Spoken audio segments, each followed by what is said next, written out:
설교를 짧게 준비하라고 해서 지금 보니까 엄청나게 빨리 진행이 돼가지고 이거 뒤에 뭐 예화를 한 두 개 더 붙여야 될 것 같은데요. 시간이. 예. 뒤에 또 우리 세례 예식도 있고 성찬 예식도 있으니까 같이 집중해서 같이 참여해 주시기 바랍니다. 오늘 본문의 말씀은 예수님께서 부활하신 바로 그날 부활절, 그날 아침에 일이 있고 나서 그날 아마 오후쯤에 오늘 본문의 말씀 누가복음의 이야기가 있었던 것 같습니다. 그날 아침 부활하신 주님을 만나지 못했던 두 명의 제자가 길을 가고 있었습니다. 그들의 여행의 목적지는 엠마오라는 곳이었습니다. 엠마오라는 곳이 이제 지명이 도대체 어딘지 좀 설이 여러 가지더라고요. 한 4군데 이렇게 그 후보지로 떠오르는데 어쨌든 정확한 지명은 알 수 없다 그래요. 근데 우리가 여행을 하면 되게 그렇듯이 여행을 하면 이렇게 변화되는 풍경이라든지 특히 요즘같이 봄 날씨면 뭐 꽃이 활짝 폈다, 뭐 꽃비가 내린다, 뭐 이러면서 걸어야 되고 또 그런 즐거움이나 볼거리가 있어야 되는데 이 두 사람은 전혀 그런 여유가 없이 이 두 여행자는 깊은 근심에 잠겨 있었습니다. 둘 가운데 한 사람은 우리가 글로바라고 확인할 수 있는 제자였지만 나머지 한 사람은 이름은 알 수 없고요. 6월절 명절을 예루살렘에서 지내고 돌아가는 순례자였을 것입니다. 이들은 6월절의 명절 가운데 가장 중요한 명절인 6월절에 예루살렘에서 벌어진 충격적인 일에 대한 이야기를 하고 있었습니다. 그것은 바로 공개 처형이었습니다. 어떻게 보면 6월절에 있어서는 안 되는 어마어마한 사건이었을 것입니다. 그 충격을 받고 고민 가운데 길을 가고 있었습니다. 실제로 예수님을 따르던 유대인들 가운데는 그분의 말씀과 행동으로 인해서 예수님께서 바로 선지자시라고 여기고 있었고 더 나아가서 그들을 구원하실 메시아로 기대하고 있었는데 바로 그 예수님이 공개 처형되는 장면 앞에서 충격을 받았을 것입니다. 그것도 예수님의 그 처형 과정에 당시의 종교 지도자들이 깊이 관여하였고 그 종교 지도자들의 계략으로 로마 군인들에게 넘겨줘서 처형이 이루어졌다는 것은 두고두고 가슴 아픈 일이 되었을 것입니다. 사실 그 예루살렘에 있는 유대인들과는 다르게 갈릴리나 또는 팔레스타인 외부에 그 주변부에 사는 그 유대인들은 어느 정도 성전 지도자들에 대한 존경의 마음을 갖고 있었다 그래요. 그런데 그런 일이 벌어졌고 그 일의 중심부에 종교 지도자들이 있었다는 거죠. 오늘 본문 앞에 나오는 17절에서 이 두 여행객의 그 길을 가는 두 제자의 얼굴에 슬픈 빛을 띠고 있었다라는 표현이 이들의 마음을 그대로 표현하고 있습니다. 거기에 더해서 제자들은 예수님의 사형 집행 후에 3일째 되던 날, 바로 그날 아침이죠. 새벽에 있었던 사건에 대해서 얘기하고 있습니다. 여인들이 예수님의 시신을 수습하려고 무덤에 갔다가 사실은 예수님의 시체가 없어진 사실을 알게 되었다는 이야기가 들렸습니다. 그리고 빈 무덤을 발견한 여인들의 그 말을 듣고 깜짝 놀라서 또 제자들이 확인하러 갔는데 거기서도 그 제자들도 예수님을 만나지 못하고 빈 무덤만을 보고 왔다는 이야기도 들었기 때문에 아마 이 일로 인해서 도대체 앞으로 어떤 일이 진행되는지 도대체 무슨 일이 벌어지는 것인가에 대해서 함께 염려도 하고 걱정을 하고 길을 가고 있었을 것입니다. 혹시 예수님을 죽인 군인들이 그 시체가 없어진 것을 수사를 하는 과정에 여행 중에 있는 자신들을 불신검문할지도 모른다는, 그래서 자신들의 안정도 보장받을 수 없다라는 그 불안감 때문에 지금 예루살렘을 아주 그렇게 빠르게 빠져나오고 있는 줄도 모르는 상황이었습니다. 이 여행의 도상에서 소중한 시간을 즐길 겨를도 없이 오히려 걱정과 불안감으로 초조하게 발걸음을 재촉하며 심각하게 걷는 두 제자에게 여행의 동행이 생겼습니다. 그는 다름이 아니라 사실 이 두 사람이 지금 얘기하고 있는 그 주인공이죠. 예수님 자신이셨습니다. 근데 얘기를 읽는 중에 우리가 상당히 안타깝고 이 대목에서 도저히 이해할 수 없는 것은 무엇입니까?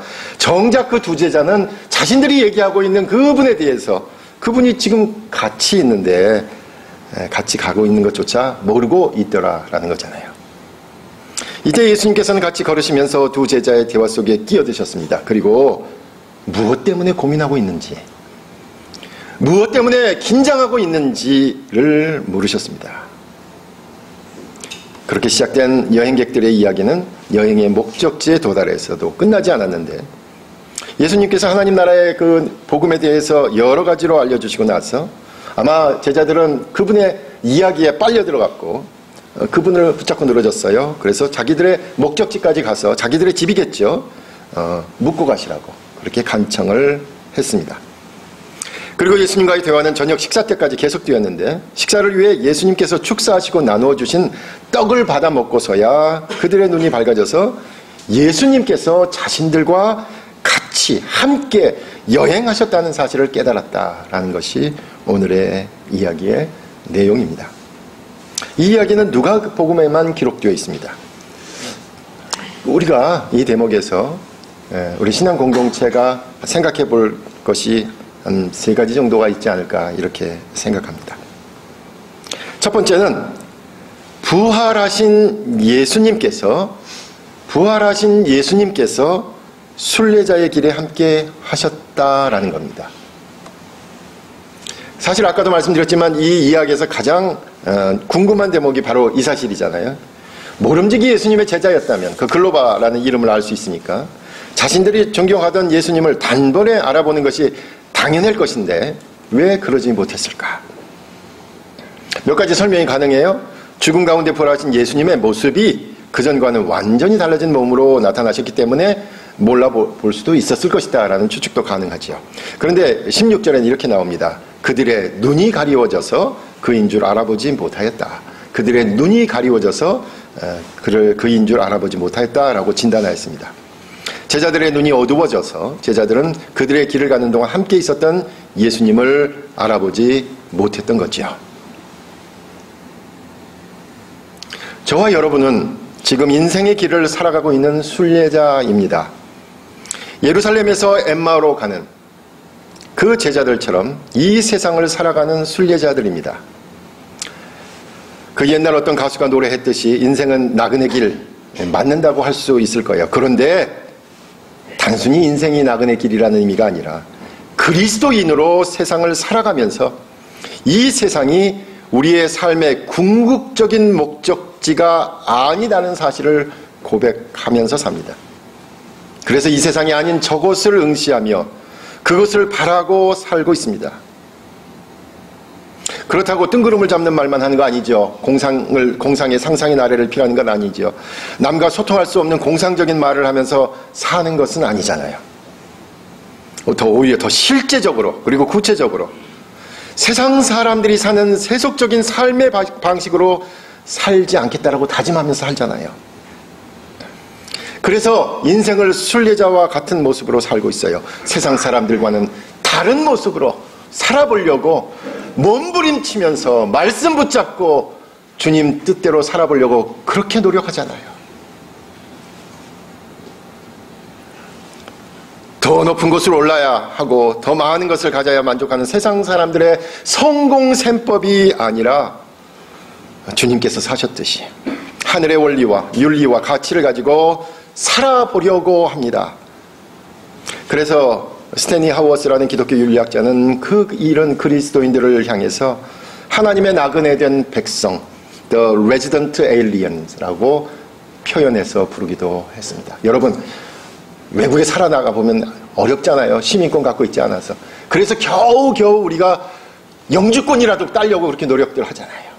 근데 우리는 영주권을 갖고 있는, 이 세상에서 영주권을 갖고 살고 있는 시민권이 아니라 시민권은 저곳에 있기 때문에 여기서 겨우 영주권을 얻고서 일정 기간 머물 수 있는 자격만을 가진 사람들이다. 그런 이방인들이다 라는 뜻입니다. 그런데 신앙을 통해 그 가치를 알게 된 우리는 세상에서 나그네로 살면서 오늘 본문의 제자들처럼 주님이 당한 일 때문에 걱정 가운데 또는 염려 가운데 불안함 가운데 살고 있지 않은지 돌아봐야 한다라는 거예요. 세상의 가치를 거스려 살다가 바로 예수님께서 그 비운의 운명을 맞은 모습을 보면서 우리의 마지막도 행여 그 십자가의 모습과 같이 되는 것은 아닌가? 또 우리가 짊어져야 될 각자의 십자가를 지고 저렇게 끝나는 것은 아닌가? 그리스도인의 마지막 모습은 언제나 손해보고 피해보고 결국은 좌절로 끝나는 것이 아닌가 이렇게 불안하고 걱정해 하고 있습니다. 그런데 그 불안하고 걱정하며 염려에 쌓인 제자들의 순례길에 부활하신 주님께서 같이 하셨잖아요. 저와 여러분이 지금 당장 눈앞에 일어나는 일들로 인해서 때로 걱정과 두려움이 떨고 있을 때 그 바로 부활하신 그 주님께서 우리 가운데서 우리가 모일 때마다 그분을 이야기하고 그분의 삶을 그리워하고 또 그분과 같은 삶을 살기로 다짐하는 그 순간에 우리 가운데 여기에 계신다는 사실이죠.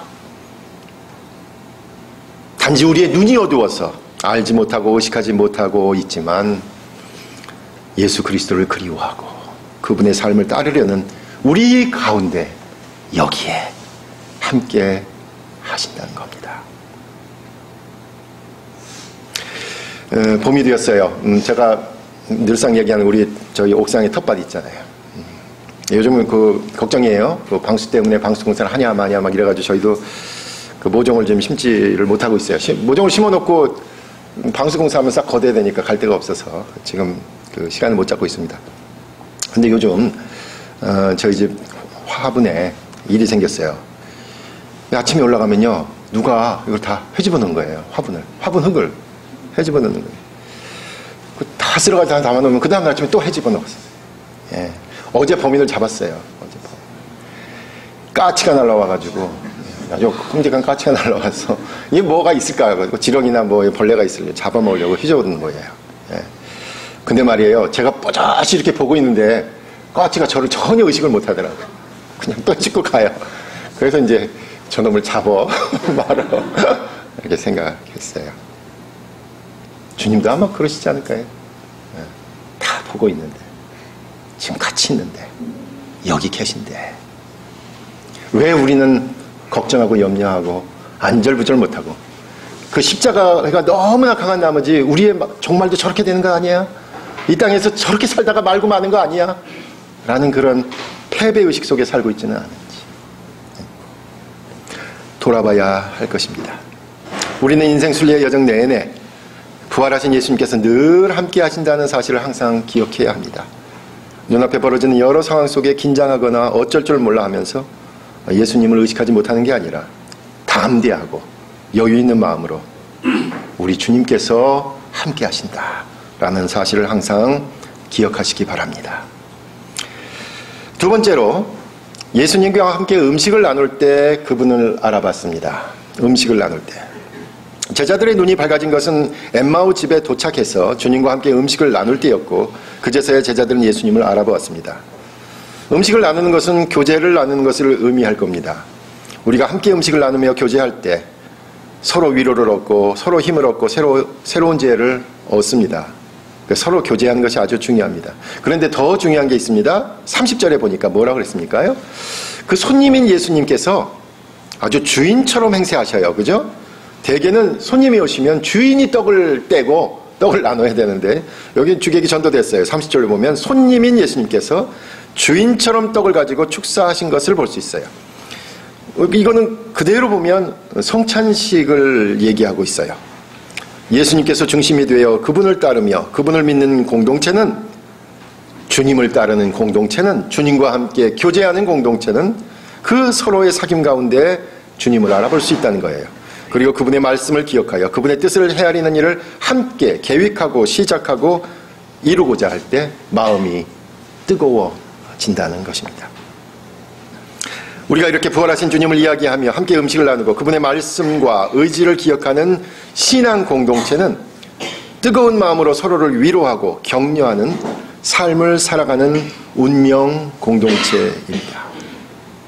그래 우리 순례의 길은 혼자 가는 게 아닙니다. 함께 가는 겁니다. 그래서 어떤 때는 힘들어하는 동료와 함께 가고자 기다릴 줄도 알아야 하고요. 어떤 때는 늦어지는 동료들을 재촉하면서 같이 가자. 여기서 이러고 있으면 안 된다. 손을 잡고 같이 가는 겁니다.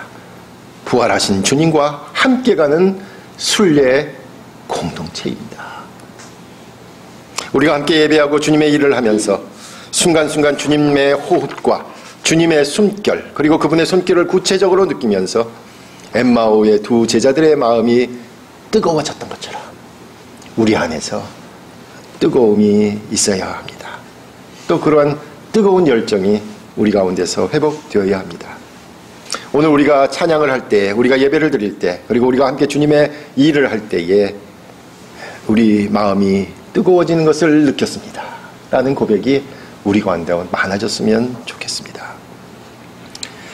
마지막으로 우리는 부활하신 주님과 함께 삶의 자리로 돌아가야 합니다. 33절에 따르면 엠마오로 간 제자들은 부활하신 주님을 알아보자 표현에 의하면 이렇게 되어 있어요. 곧바로 예루살렘으로 돌아갑니다.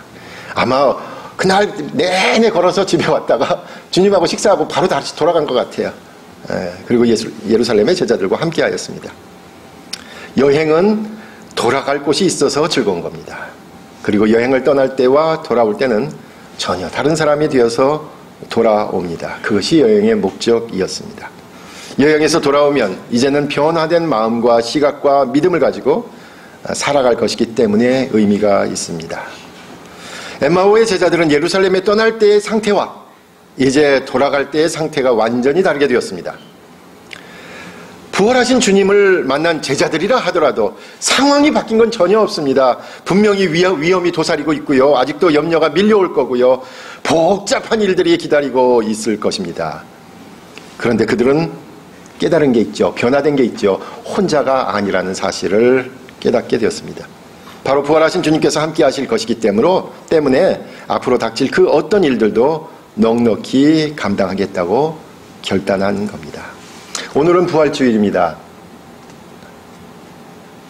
이 부활의 사실을 받아들이는 우리 모두는 결단을 요청받고 있습니다. 죽은 자가 살아났다?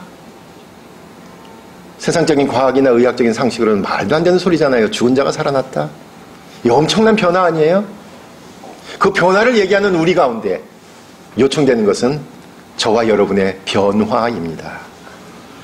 죽은 자가 살아난다는 과학적으로나 의학적으로 도저히 설명할 수 없는 초자연적인 변화를 우리에게도 요청하는 겁니다.